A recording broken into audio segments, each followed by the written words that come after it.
The words landed like a punch straight to my chest. I want a divorce. Claire's voice was calm, almost unnervingly steady. Her hazel eyes, once warm and filled with laughter, were now flat, cold, unrecognizable.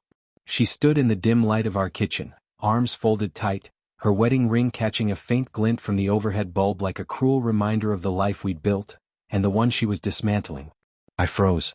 The coffee mug in my hand suddenly felt heavy, the warmth bleeding away into something bitter.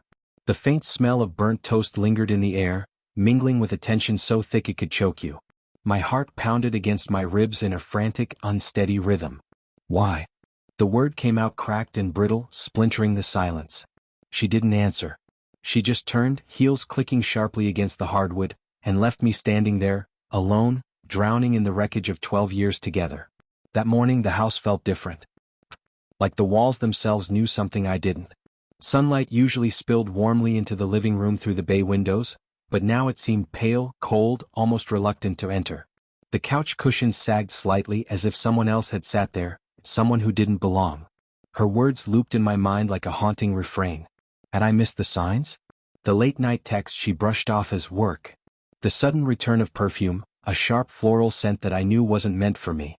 I told myself she was stressed. New promotion, my long hours at the firm, just two people out of sync. I clung to that explanation like a lifeline, convincing myself our rhythm was just temporarily offbeat.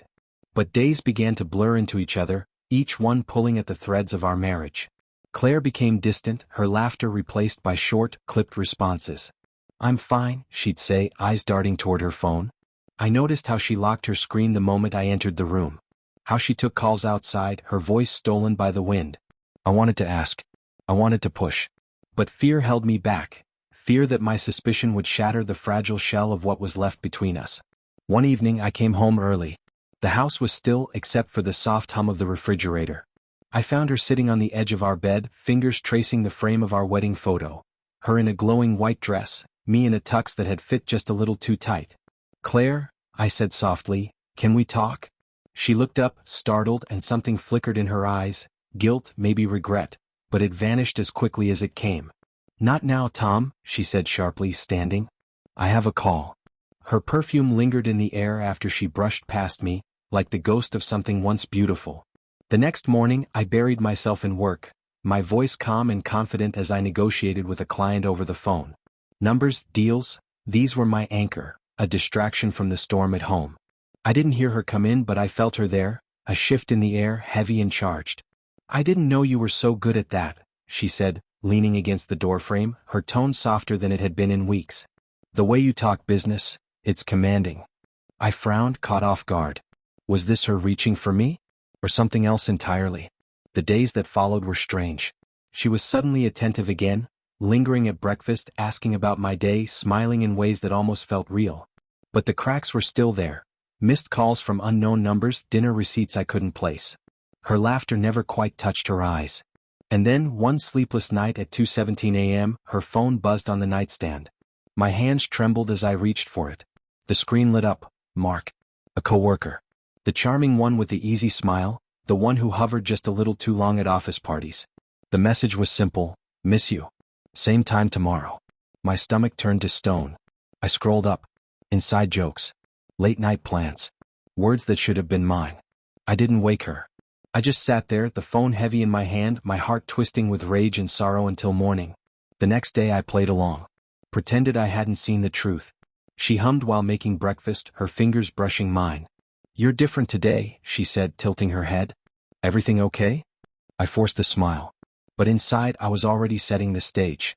That evening I let my voice carry as I took a fake business call in the kitchen. Loud, confident, intentional. I knew she was listening from the next room. When I hung up, she appeared, eyes bright with something almost predatory. "You're so good at that," she said again, stepping closer. "It's sexy, Tom. I forgot how much I love watching you work." And that's when it hit me. This wasn't love. It was manipulation. She was trying to pull me back in, to keep me from asking the questions she knew I already had the answers to. "Who's Mark?" I asked quietly. Her face drained of color. Her lips parted, ready to protest, but her eyes told the truth. Guilt. Fear. And something worse, relief that the secret was finally out. The fight that followed was a storm, shouts, tears, accusations crashing against each other. She admitted to the affair. Called it a mistake. A moment of weakness. But her words rang hollow, her excuses paper-thin. Mark wasn't an accident. He was a choice, a betrayal nurtured over months. The perfume. The locked phone. The late nights. It all fell into place, pieces of a puzzle I'd been too afraid to finish. I didn't beg her to stay. I didn't ask her to explain further.